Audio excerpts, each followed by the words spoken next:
जिंदगी की राह में कहीं खो गया है इंसान। मंजिल मिल जाएगी, जरा खुद को तो पहचान। हौसलों को कर बुलंद, पूरे होंगे अरमान। ऊंचे हो विचार, मुश्किलों में हो मुस्कान। राजयोग के राज को जान, जिंदगी बने आसान, जिंदगी बने आसान, जिंदगी बने आसान।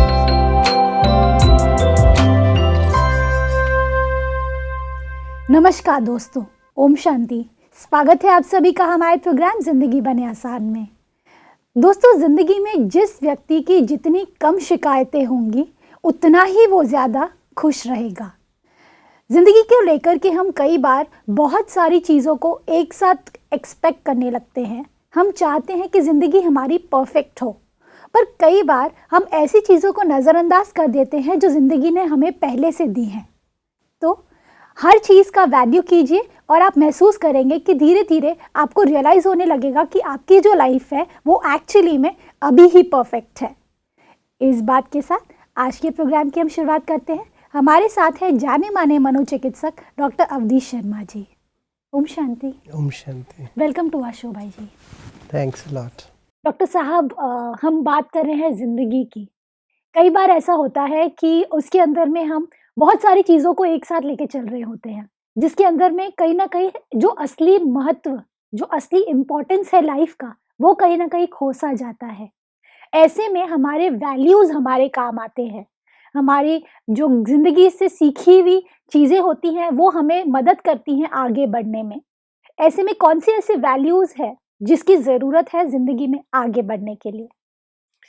देखिए, हम कई बार भूल जाते हैं कि अगर जीवन को एक वृक्ष की भांति देखें तो बाद में पेड़ कितना बड़ा होगा, कितने फल देगा और किस तरह की सेवा करेगा, जी, इसका जो सीड है वो सबसे इम्पोर्टेंट है।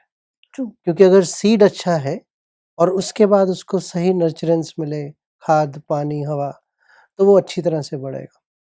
तो जीवन को भी अगर हम देखें तो जो शुरू की वैल्यूज़ हैं, जो बचपन की वैल्यूज़ हैं, जो एक्चुअली परिवार से शुरू होती है, उसके बाद साथ परिवार का जो आसपास का दायरा है, रिलेटिव्स हैं, फिर स्कूल है, फिर कॉलेज है, फिर जब एक नया परिवार बनता है, तो इन सब में जो बचपन में वैल्यूज़ डाली गई, वैल्यूज़ को अगर हम इंग्लिश वर्ड है उसको समझें कि मूल्य है, तो किसी चीज़ का मूल्य तभी बढ़ता है अगर उसमें कोई खास चीज़ हो।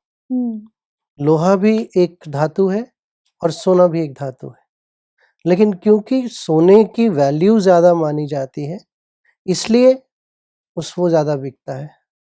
तो उसी प्रकार से, और ये नहीं है कि लोहे की वैल्यू नहीं है, लोहे की भी वैल्यू है अपने एक अलग प्रकार से।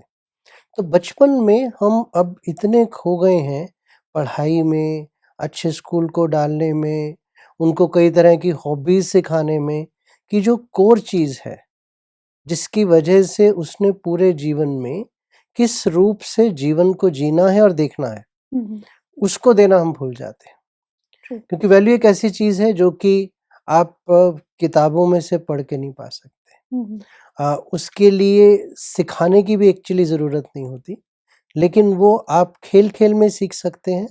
अगर आपको लगे कि इस चीज़ में जाके मेरे जीवन में कुछ बढ़ोतरी होगी, कुछ किसी रूप में मैं उसको यूज़ कर पाऊँगा और वो यूज़ करने से मुझे जो बाकी चीज़ें हैं उनमें फ़ायदा होगा। बिल्कुल। इनको हम कोर स्किल्स बोलते हैं।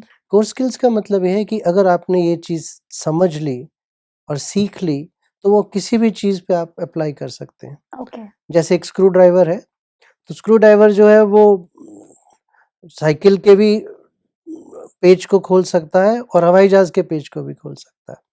तो वही वैल्यूज़ अगर हम जीवन में बच्चों में डालना शुरू कर दें, डाली तो किसी भी एज पे जा सकती हैं, लेकिन अगर वो बाद में डलती हैं तो उसकी वजह से जो पहले की वैल्यूज़ हैं उनको रिप्लेस करना पड़ता। वो एक ज़्यादा लंबा प्रोसेस है, कठिन प्रोसेस है। करेक्ट, क्योंकि उसकी कंडीशनिंग ऑलरेडी हो चुकी होती है। कंडीशनिंग हो चुकी है और प्रैक्टिस भी हो चुकी है। करेक्ट। उसने बार-बार उस चीज़ को एक अलग रूप में प्रैक्टिस किया और वो फिर जैसे आप कह रही हैं कि वही कंडीशनिंग बार-बार होती रहती है और उसके लिए फिर पहले उसको समझना पड़ेगा कि क्यों बदलना चाहते हैं, फिर प्रैक्टिस करनी पड़ेगी। बच्चे जैसे कोई लैंग्वेज होती है ना, वो बड़ी आसानी से सीख लेते हैं और अगर आपको बाद में सीखनी पड़े तो बहुत मुश्किल होती है। ट्रू। बचपन की वैल्यूज़ जो हैं सिंपलर वैल्यूज़ हैं, टू बी ऑनेस्ट। अब ऑनेस्टी का मतलब क्या है, ये सिखाना बचपन के कॉन्टेक्स्ट से ज़रूरी हो जाता है। ट्रू। इसका मतलब ये भी हो सकता है कि जो आप सोचते हो, जो आप बोलते हो, जो आप करते हो, उसमें समानता हो, करेक्ट। साफ-सफाई हो, आपका अंदर का और बाहर का जो चित्रण है, वो अच्छा हो। उसी के साथ-साथ दूसरों को रिस्पेक्ट देना और उसमें हम कई बार ये भूल जाते हैं कि बच्चे को भी रिस्पेक्ट उतनी ज़रूरी है। जी। बच्चे से हम किस भाषा में बोलते हैं, वो डिसाइड करता है कि वो बाद में बड़ा होके दूसरों से क्या भाषा यूज़ करेगा। हम्म। हम कई बार उन्हें एक बहुत छोटी-सी गुड़िया मान लेते हैं जिसको हम किसी भी प्रकार से यूज़ कर सकते हैं या कह सकते हैं। तो उन्हें वो जो रिस्पेक्ट अगर मिलती है, तो उनको पता लगता है कि ये रिस्पेक्ट देना और लेना उतना ही इम्पोर्टेंट है जितना कि अपनी बात को कह पाना। बिल्कुल, क्योंकि एज़ अ पेरेंट ये बहुत बड़ी रिस्पॉन्सिबिलिटी उन पर होती है कि वो खुद किस तरह की भाषा बोल रहे हैं। क्योंकि बच्चे इतनी जल्दी पिकअप कर लेते हैं कि उनके पेरेंट्स किस तरह से बात कर रहे हैं। कई बार ऐसा होता है कुछ अब्यूसिव वे में बात की जाती है घर में, कुछ सेकंड्स के अंदर ही बच्चा वो चीज़ बोल रहा होता है और फिर हम उसे डाँट देते हैं कि ऐसी बातें मत बोलो। पर रियलिटी तो ये है कि आपने खुद ने ऐसी बात की थी जिस वजह से बच्चे ने ऐसा सीख लिया। जी। तो हमें खुद एज़ अ रोल मॉडल बनने की ज़रूरत है, तभी ही हम वैल्यूज़ उन तक इनकलकेट कर पाएँगे। वैल्यूज़ को सिखाने में खुद हम उनको कितना इनकलकेट करते हैं हुँ, हुँ। और किस प्रकार से यूज़ करते हैं, जी। वही बात दूसरे को समझ आती है। वैल्यूज़ के बारे में नॉलेज ली जा सकती है, लेकिन वो लिखित या सुनने वाले जो है वो आगे तक नहीं जाती, जब तक उसे कॉन्स्टेंटली सिचुएशंस में यूज़ ना किया जाए। ट्रू। और आज के समय में एक्चुअली जो चीज़ें बच्चा सीखता है, वो चीज़ें सिर्फ़ परिवार से नहीं सीखता, वो चीज़ें टेलीविज़न से भी उतनी सीखता है। और कई बार ये देखा गया है कि टेलीविज़न का रोल जो है, वो माँ-बाप के रोल से भी ज़्यादा हो जाता है। जी। और कई बार पेरेंट्स बहुत हताश हो जाते हैं कि हम तो उसे अच्छी चीज़ें सिखा रहे हैं, पर इससे उसको कुछ और ही सीखने को मिल रहा है। या जब वो थोड़ा बड़ा होता है और स्कूल में जाता है, तो दूसरे बच्चे उस समय क्या कर रहे हैं, क्या बोल रहे हैं, किस तरह से जीवन को जीने की बातें सीख रहे हैं, उस पे हमारा कंट्रोल नहीं है। हुँ, हुँ। तो फैमिली का कंट्रोल ये है कि वो अपने आप को कैसे प्रोजेक्ट करें और चेंज करें, ट्रू। अगर ज़रूरी पड़ती है।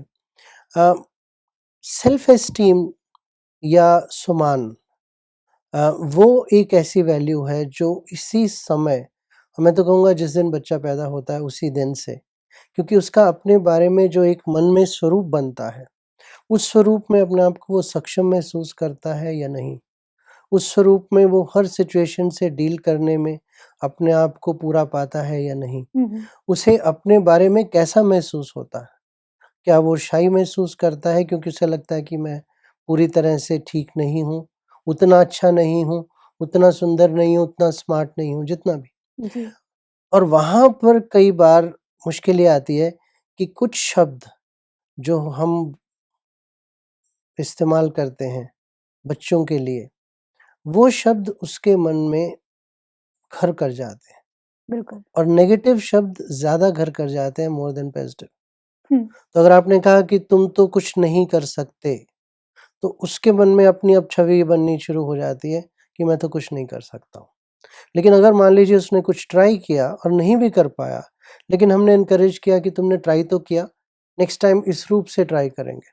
तो अब समझ जाता है कि हर कोई ऐसी चीज़ जो मेरे हिसाब से नहीं हुई, लेकिन उसको करने के और तरीके हैं, सक्सेस को पाने के और तरीके हैं। ट्रू। तो वो उस रूप से फिर सोचना शुरू कर देता है। इसी के साथ-साथ कोऑपरेशन, हम बच्चों को कॉम्पिटिशन बहुत सिखा रहे हैं हुँ, हुँ। कि तुमने क्लास में सबसे आगे आना है। अब मैं इस गणित को कभी नहीं समझ पाया हूँ कि सारे बच्चे फर्स्ट कैसे आ सकते हैं? पर हर किसी के माँ-बाप चाहते हैं कि बच्चा फर्स्ट आए। So true. बच्चा भी ये चाहता है कि मैं फर्स्ट आऊँ, और उसमें ये भी नहीं कि अच्छा तुम एक सब्जेक्ट में फर्स्ट आ जाओ, तुम ओवरऑल बेस्ट रहो। करेक्ट। और अनफॉर्चुनेटली अब वो ओवरऑल जो है, वो ओवरऑल सिर्फ पढ़ाई के मामले में नहीं, गेम्स के मामले में भी कई पेरेंट्स हैं जो चाहते हैं कि उनका अ, चहुँ ओर से विकास हो।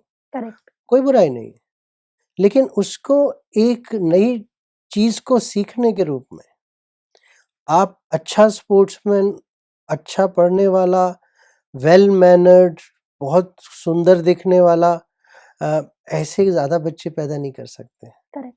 लेकिन समाज अब ये जो है, वो हर चीज़ पे एक प्रीमियम लगाता है, और फिर बच्चे को ये लगने लगता है, और ये वैल्यूज़ कुछ हैं जो कि वो पिकअप कर रहा है। शब्दों को भी शायद व्यक्त नहीं कर पाते हैं उनके लिए, लेकिन वो पिकअप कर रहा है कि मैं जब कोई चीज़ इस प्रकार से करूँगा, जिस प्रकार से कि दूसरों को पसंद आएँगी, तो मैं गुड बेबी हूँ करेक्ट। या बैड बेबी हूँ।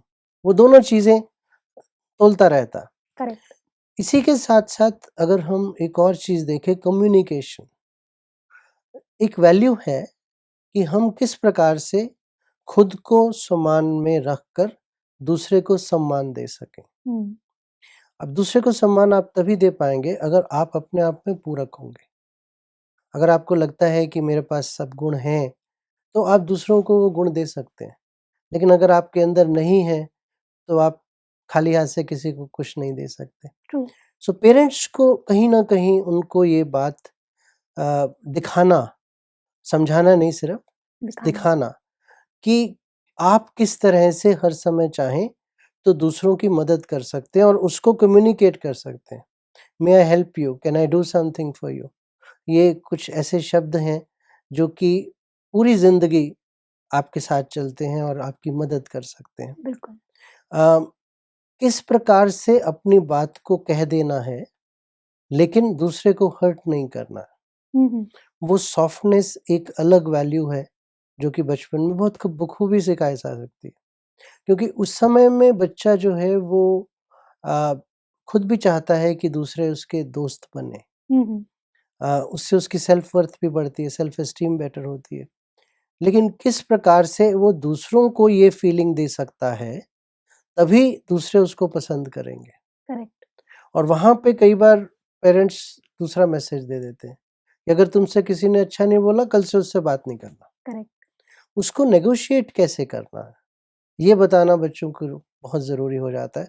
और धीरे-धीरे यही चीज़ अब स्कूल्स महसूस कर रहे हैं कि हमने शायद इंटेलेक्चुअली बेहतर स्टूडेंट्स, जो कि ज़्यादा मार्क्स लेके आते हैं, वो बनाने तो शुरू कर दिए, लेकिन उनमें सक्षमता भरना, उनमें एक दूसरे के साथ मिलकर चलना, उनमें अपने में सम्मान रखना और दूसरों को दे पाना, इसकी कमी आती जा रही है। ट्रू। पर डॉक्टर साहब, वैल्यू एजुकेशन की बात करें हम, स्कूल्स में this is G. As a subject इसे इंट्रोड्यूस करा जा चुका है ऑलरेडी। बहुत सारी बातें होती हैं जो उसमें बच्चे सीख रहे होते हैं। लेकिन वो बुकिश लैंग्वेज होता है, जिसकी वजह से कहीं न कहीं उसे प्रैक्टिकली कैसे यूज़ करना है, ये सिखाना मुश्किल होता जा रहा है। तो प्रैक्टिकली अगर वैल्यू एजुकेशन को लाइफ में लाना है, तो कोई ऐसा तरीका है जो आप इंट्रोड्यूस कर सकते हैं? कि ब्रह्मा कुमारीज़ के द्वारा जहाँ तक मुझे मालूम है कि बहुत सशक्त प्रोग्राम वैल्यूज़ इन एजुकेशन नाम से, जो कि हर क्लास के लिए अलग-अलग है।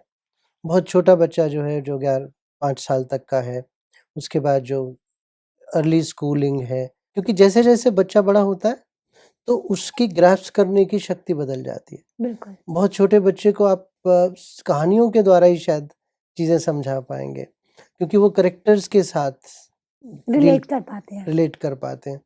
तो और थोड़ा-सा बच्चा है, अगर उसको आप सिर्फ़ कहानियाँ सुनाएँगे तो उसे नहीं समझ आएगा। उसको थोड़ी-सी रियल लाइफ़ सिचुएशंस बतानी पड़ेंगी, और कई बार वो जो है वो उससे ही जाननी पड़ेंगी, या उसको अल्टरनेट्स देने पड़ेंगे। तो वैल्यूज़ इन एजुकेशन जो है, वो एक ऐसा सशक्त कार्यक्रम है, जो कि किसी भी बैकग्राउंड के हिसाब से मोल्ड किया जा सकता है। उसको वहाँ पे फिट किया जा सकता है। स्कूल्स जो हैं वो चाहें तो उसको एज अ करिकुलम पढ़ा सकते हैं या एज अ लिव्ड रियलिटी जिसको कहते हैं कि कैसे उसको जिया जाए, जी। इसके बारे में बच्चों के साथ बात कर सकते हैं। और ये तो स्कूल तक ही सीमित नहीं है, उसको अगर आगे चाहें तो वो कॉलेज में भी ला सकते हैं। पर जैसा आपने कहा कि वहाँ पे भी अच्छे मार्क्स आने चाहिए, ये बात नहीं है करेक्ट। कि वैल्यूज़ एजुकेशन में हमने बहुत अच्छा पढ़ाई की तो परसेंटेज अच्छी आ गई, लेकिन जब वो व्यक्ति अपने पे लगाने की कोशिश करता है तो नहीं कर पाता, क्योंकि शायद उसके पास वो रोल मॉडल्स उस समय नहीं है। वैसे टीचर जो क्लास में भी पढ़ाएं लेकिन अपने जीवन को भी वैसा जिएं, या वैसे पेरेंट्स या समाज में जिन लोगों को वो देखता है, वहाँ पर कई बार उनके मन में दुविधाएं आनी शुरू होती कि जो मैंने ऑनेस्टी के बारे में पढ़ा और जो मैंने आसपास से सुना वो सिर्फ अच्छी बातें थीं, लेकिन अच्छा जीने का तरीका नहीं था। करेक्ट। तो वो कन्फ्यूजन्स को क्लियर करने के लिए भी हमें समाज में कुछ ऐसे सशक्त लोगों की ज़रूरत है। But by and large what we are now finding इसकी यूथ कई प्रकार से इन चीज़ों को अपने अंदर महसूस भी करता है, बदलना भी चाहता है, लेकिन इस चीज़ के संवाद नहीं होते। इस चीज़ के बारे में बैठ के अगर एक बातें नहीं डिस्कशन हो, बातचीत हो, पॉसिबिलिटीज़ हों, किस प्रकार से हम अपने आप को बदल सकते हों, ये हो, और उसको पा लेने के तरीके। और वहाँ पे आई वुड से कि मेडिटेटिव प्रैक्टिसेस जो हैं वो इन चीज़ों का चिंतन करके उसको अपने जीवन में आत्मसात करने का एक बहुत अच्छा तरीका भी है। और प्रैक्टिकली भी ऐसा पाया गया है कि ये हो सकता है इन व्हाटएवर स्कूल्स और व्हाटएवर बैकग्राउंड्स। ये पाया गया है कि जो बच्चे अपने में कॉन्फिडेंट हैं, जी। अगर कोई चीज़ ठीक नहीं है तो उसको संभाल पाने में, जिसको कि रेजिलियंस कहते हैं, कि अगर कोई चीज़ बाहरी रूप से ठीक नहीं हुई, लेकिन मैं उसका मीनिंग क्या लेता हूँ, मैं किस प्रकार से एक नए रूप से उसको सोच सकता हूँ। बिल्कुल ठीक कहा आपने डॉक्टर साहब। ज़िंदगी में वैल्यूज़ की बहुत ज़्यादा ज़रूरत है और अगर उसे बचपन में ही इंट्रोड्यूस कर दिया जाए तो बच्चे उन्हें ईज़िली ग्रास्प कर पाएँगे और फिर एक सशक्त इंसान बन पाएँगे। जी, डॉक्टर साहब, कुछ सवाल है हमारे ऑडियंस के जो हम आपसे पूछना चाहते हैं। बिल्कुल। मेरा नाम हर्षविंदर कौर बल है और मैं मुंबई से हूँ। मेरा क्वेश्चन ये है कि मेरे स्कूल में कॉम्पिटिशन है, तो उसमें मुझे फर्स्ट आना है। मेरे पेरेंट्स भी चाहते हैं कि मैं फर्स्ट आऊँ, उसके लिए मुझे बहुत स्ट्रेस है, तो मुझे क्या करना चाहिए? मेरा नाम भाविका शर्मा, मैं बॉम्बे से आई हूँ। मैं हमेशा सब कुछ याद करके जाती हूँ बट एग्ज़ाम के टाइम मेरा मार्क्स बहुत कम आते हैं। मैं टीचर को भी रिविजन्स में अच्छा सुनाती हूँ बट मार्क्स बहुत कम आते हैं एग्ज़ाम में। डॉक्टर साहब, इनका सवाल कुछ इस प्रकार है कि आजकल कंपटीशन बहुत बढ़ता जा रहा है। इन्हें ऐसा लगता है कि स्कूल में बहुत ज़्यादा कंपटीशन देखा जा रहा है। वहाँ पे उसके पेरेंट्स एक्सपेक्ट करते हैं कि वो फर्स्ट आए। ये प्रेशर उस पे इतना ज़्यादा बढ़ता जा रहा है कि वो स्ट्रेसफुल बिहेव करने लग गई है। दूसरा सवाल कुछ इस प्रकार है कि एग्ज़ाम में बहुत सारी चीज़ें प्रिपरेशन करके वो जाती हैं। Everything is perfect before the exam, लेकिन जैसे ही वो एग्ज़ाम देने जाते हैं, तो पूरी तरीके से ब्लैकआउट हो जाते हैं, सब कुछ भूल जाते हैं। ऐसा क्यों होता है? और इन दोनों सवालों में कहीं न कहीं बच्चों की कन्फ्यूज़न नज़र आ रही है। जी, क्या किया जाए? देखिए कॉम्पिटिशन हमारा कोर वैल्यू नहीं है, हुँ, हुँ। क्योंकि कॉम्पिटिशन स्पेशली जिसको माइंडलेस कॉम्पिटिशन कहते हैं हुँ, हुँ। और जो प्रैक्टिकली पॉसिबल नहीं है, वो कॉम्पिटिशन हमें तंग करता है। जी। वैल्यूज़ का बेसिक पर्पस ये है कि हम अपने अंदर अपने आप को सशक्त और रिलैक्स्ड महसूस करें, ओके। ताकि फिजिकली और मेंटली जो हम जीवन में कर सकते हैं वो बेस्ट परफॉर्म करें। करेक्ट। कंपटीशन में आप सिर्फ अपने बारे में नहीं और सबके बारे में सोच रहे हैं। कौन कितना आगे निकला ये तो पता ही नहीं। हुँ। उसने जो प्रोजेक्ट किया उसे हम ले लेते हैं। अगर मान लीजिए किसी कारण से किसी के थोड़े से बेटर मार्क्स आ गए, तो हमको ये लगता है कि जैसे जीवन खत्म हो गया, या उसके लिए प्रेशर अब इतना बढ़ जाता है कि अगली बार मुझे ज़्यादा लेके आने हैं। वहाँ पे एक बात जो कि बहुत क्लियरली दिखती है कि आपने स्कूल में बाय एंड लार्ज अगर ठीक-ठाक किया है, तो ज़रूरी नहीं है कि जीवन के हर क्षेत्र में, हर स्तर पर आप दूसरों से आगे रहें। वहाँ पे the so called soft skills कि हम अपने अंदर कितने कॉन्फिडेंट हैं, हम चीज़ों को कितने नए रूप से देख पाते हैं, हम कितने क्रिएटिव हैं, हम अपने आप को रिलैक्स कैसे कर पाते हैं और जीवन की सच्चाइयों को अपने तरीके से कैसे जी पाते हैं। जी। तो इसलिए आप अच्छी पढ़ाई करें, आप जितना आपकी क्षमता है उतनी करें, लेकिन उसमें फँस ना जाएँ। ओके। और ये सिर्फ़ इनके लिए नहीं, इनके पेरेंट्स के लिए भी ज़रूरी है। करेक्ट। वो लोग जो इनको कह रहे हैं कि आपको फर्स्ट आना है, आपने अपना सबसे बेस्ट देना। सिर्फ़ अगर इस मापदंड के साथ चलेंगे तो शायद फर्स्ट भी आ जाएँगे। लेकिन सिर्फ़ फर्स्ट आना है और उसके लिए और जीवन की हर चीज़ को रोक दें या टेंस हो जाएँ या जो दूसरा कोई फर्स्ट आया उसके साथ झगड़ा कर लें या उसे अपना दुश्मन मान लें, उसमें आप जीवन में आगे नहीं बढ़ेंगे। बिल्कुल। एंड एग्ज़ाम फ़ोबिया जिसको कह सकते हैं, या एग्ज़ाम में पूरी तरह से ब्लैंक आउट हो जाना। फ़ोबिया में व्यक्ति उस चीज़ को अवॉइड करता है क्योंकि वो बहुत ज़्यादा घबराया होता है। पर अगर वही चीज़ बढ़ के एग्ज़ाम के समय तक पहुँच जाए, तो कई बार लोग बिल्कुल ब्लैंक हो जाते हैं। उसके कुछ मोटे-मोटे कारण ये हैं कि आप प्रॉपर्ली सो नहीं रहे हैं, ओके। तो आपकी बैटरी चार्ज नहीं हुई है। तो अगर आपकी बैटरी बहुत देर से यूज़ हो रही है सेल फ़ोन की, तो जब क्रूशियल कॉल करनी है तो बैटरी डिस्चार्ज है, वही होता है। या आपने ये सोच के कि मुझे बस सिर्फ़ पढ़ना है और किसी चीज़ के लिए मेरे पास टाइम नहीं है, आपने दिमाग को थोड़ा-सा भी ब्रेक नहीं दिया, तो उस वजह से भी एंड पॉइंट तक आपका माइंड इतना थक चुका होता है, सैचुरेशन। सैचुरेशन हो जाती है कि वो कुछ कर नहीं पाता। ट्रू। तीसरा, अगर आप रिलैक्स्ड नहीं है अंदर से, तो जो आपने पढ़ा है, वो एक कड़ी के रूप में एग्ज़ाम वाले दिन नहीं आता। एग्ज़ाम परफ़ॉर्म करने के लिए पहली ज़रूरत है कि आपने पढ़ा हो, करेक्ट। और जब आपने पढ़ा हो, तो उसको शॉर्ट टर्म मेमोरी कहते हैं। अटेंशन दी, कुछ देर तक कंसंट्रेट किया, उसे याद किया, और जब वो याद हो गया, वो आपकी शॉर्ट टर्म मेमोरी। फिर उसको अगर आप दूसरी बार, तीसरी बार प्रैक्टिस करते हैं, तो वो मिड टर्म मेमोरी हो जाती है। और अगर पूरी तरीके से आपने उसको समझ लिया है, पॉइंट्स नोट कर लिए हैं, तो वो लॉन्ग टर्म मेमोरी हो जाती है। ओके। लेकिन मेमोरी तभी कारगर होती है अगर आप मेंटली रिलैक्स स्टेट में हैं, नहीं तो वो मेमोरी एकदम नीचे पुश हो जाती है।